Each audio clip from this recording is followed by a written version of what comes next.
Hello guys, भान्जा भान्जीको आज वर्तमान भयो। हेलो गाइस, आज मेरो वर्तमानमा उहाँ मेरो मामाहरू सबैजना आउनुभयो।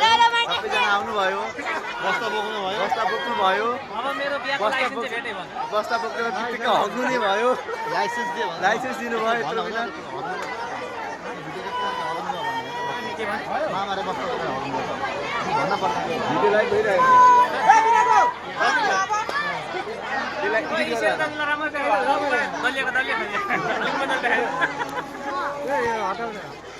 यहाँ हटाइ जाऊ।